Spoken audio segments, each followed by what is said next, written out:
Well, welcome everybody. Andrew Scott from Inside Asian Gaming, and here we are again at Ainsworth Live, powered by our good friend CDC Gaming Reports, strategic partners of IAG, and we're delighted today to have Mr. Ros Phirun from Cambodia. How are you? Yeah, I'm good, thank you. It's great to see you here, Phirun, at G2E. Yeah, sure. Very great to see you too. And normally we're on the other side of the world, but here we are, both in Las Vegas and checking out what's going on here. Perhaps you could tell, for people who are not familiar with you, perhaps you could explain the new regulator in Cambodia. We've got a new regulator now under the new law that came in a few years ago, and what your job within that regulator is.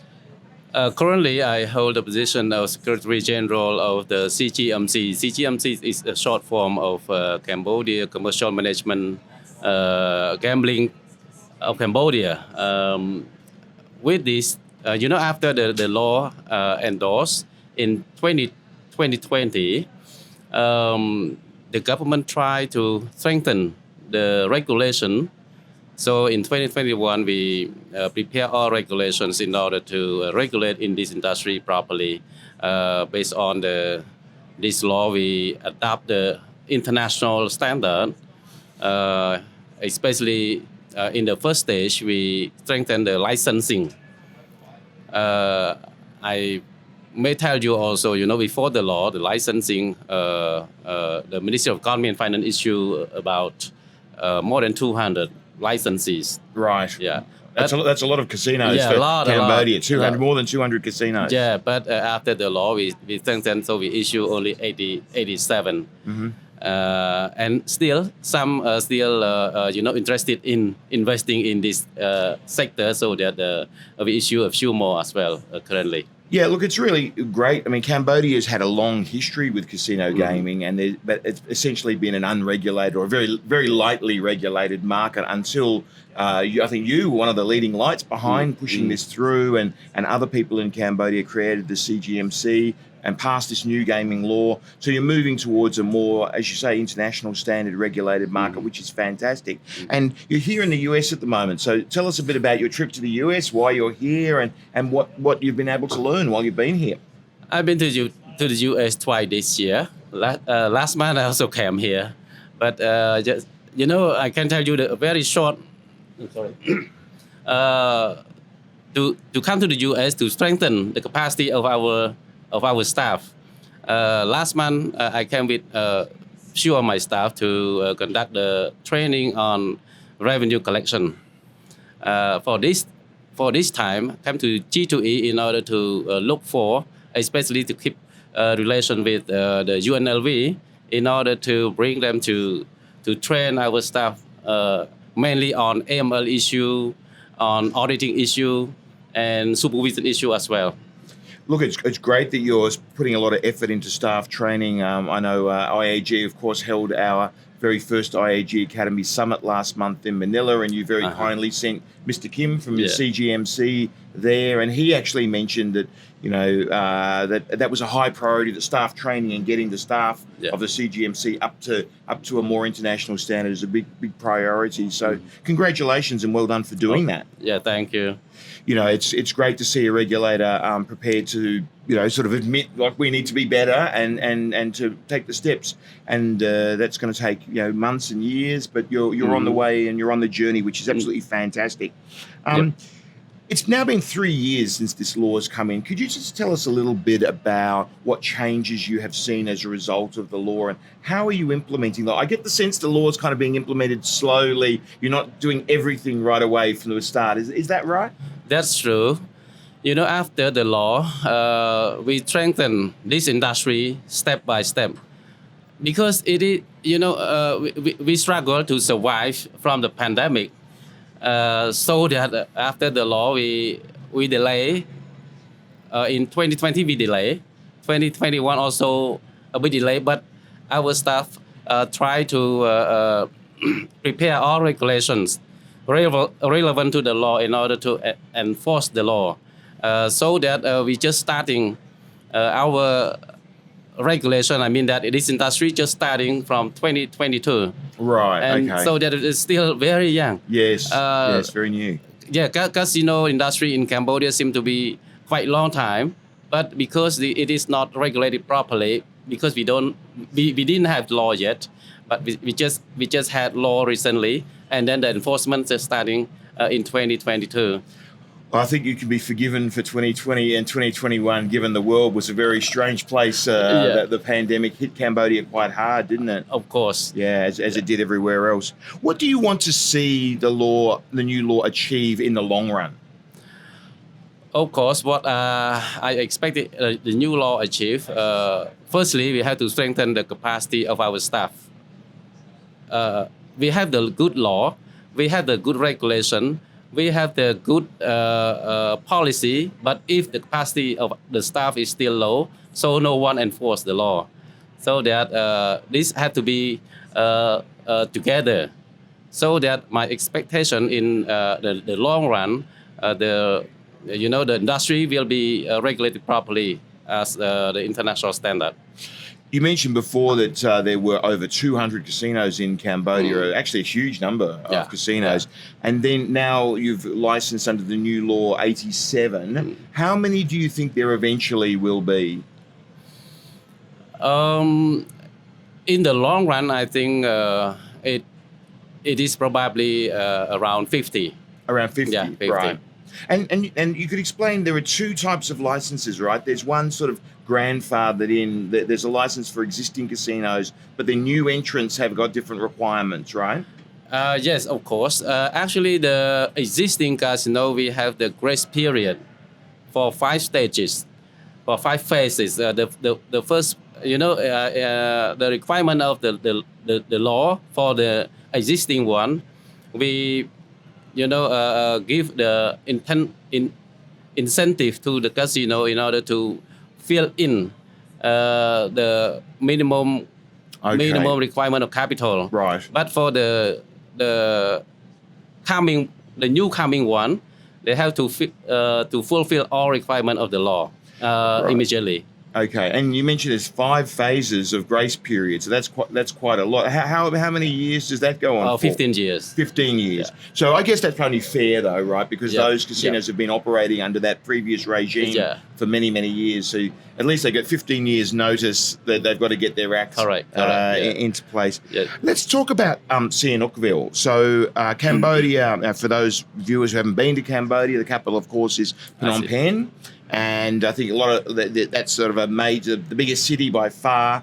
And then it's essentially almost a landlocked country, almost land all the way around. But there is a beach and coast down at Sihanoukville. And we saw Sihanoukville, which traditionally has always been like a holiday place. It's been a tourist place, quite beautiful beaches, beautiful sand and sun and sea down there. Right. Yeah. I think it's only about a 2-hour drive from Phnom Penh. 2-hour drive from now. All the way down. It used to be a lot more, but you've built a beautiful road down there. Absolutely. Which I've done actually a couple of times this year, that road, and it's a great road down there. But we had a proliferation of casinos down there in the, I guess, maybe 2017, 18, 19. There were lots and lots of casinos down there. Perhaps you could tell me the number, but certainly dozens of casinos down there, and a lot of Chinese investment. And it almost became a sort of a Chinese town with all these Chinese coming in, doing casinos, doing iGaming from those casinos as well. But then from January 1, 2020, the government said no more iGaming down there. So what's happened to Sihanoukville? What's happened to that town? Because then after that, there was a exodus of people who all left Sihanoukville. Give us a little bit of a sense of what's going on down in that town now. I can say that it is pro and con. Just eventually, as you mentioned just now, from 17, 18, and 19, Sihanoukville will seem to be booming in gaming industry. Right. Yeah, because of many Chinese investors went there, but because of the government ban, online gambling, so that many investors just move out. But at the same time, because of pandemic, not because of only the government ban online gambling, it is because of pandemic. So that meanwhile, the government had the good chance in order to prepare themselves to renovate or to establish the very good infrastructure in Sihanoukville. Right now, Sihanoukville has very good infrastructure. Yeah, I noticed the roads down there were magnificent. You've done a lot of work down there because the roads were very poor before. Yes, you're but right. now all the major roads are 2 lanes each way, beautiful, smooth roads. Very beautiful. It's lovely down there. Yes. And the investors try coming in step by step. So there are a lot of uncompleted buildings down there. I think there must be, I'm guessing, maybe even 50 kind of quite large buildings, maybe 10 stories, 12 stories, 20 stories, 6 stories at different stages of construction. Some of them have just got concrete, some of them maybe just a frame or whatever. And then come in January 2020, when all the sort of Chinese investors abandoned Sihanoukville, they were just sort of left. Mm-hmm. And they're a bit of an eyesore on the town and an issue. What's going to happen to those buildings? You know, from my point of view, I don't think that it is very much a concern because the building already built, and we just try to furnish them. Okay, try to finish the building. Yeah. Right. So okay. that doesn't matter at all in the near future. Would some of them be knocked down? The ones that are in early stage of construction? Do you think? If there are some not so good, just knock down. If some good, so just finish it. But the government does have a program in place to do this, right? Of course, yeah. Okay. Very good program. And I guess all those buildings are obviously the land are Cambodian landowners, right? Yep. Just correct me if I'm wrong. I'm not 100% sure. To own land in Cambodia, you have to be a Cambodian citizen, You have to be right? Cambodian. Yeah. So those buildings were maybe joint ventures between Cambodian landowners and Chinese. I understand. Right. Okay. So last question about Sihanoukville. What long term? How do you see Sihanoukville? Do you see it returning back to being a tourist town, or how do you see the economy of Sihanoukville playing out long term? I believe so because the government try all the best to rebuild Sihanoukville because Sihanoukville is one of the 3 pillars of the Kingdom of Cambodia. Okay, great. Well, good luck in that. One of the things that was introduced was in the new gaming law was a tax regime with a tax on GGR. Mm-hmm. Before, in Cambodian casinos didn't pay any tax, but they paid a flat fee each year. Yep. But now you have a tax rate of 4% on VIP, 7% on mass, and there's also a VAT of 10% on all GGR. So you're paying either 14% or 17%. How much, obviously you mentioned enforcement is not strong yet, so maybe you're not collecting so much of that yet. But how do you see that playing out, and how much money do you think the government will be able to collect eventually each year from that GGR tax to help the nation building in Cambodia?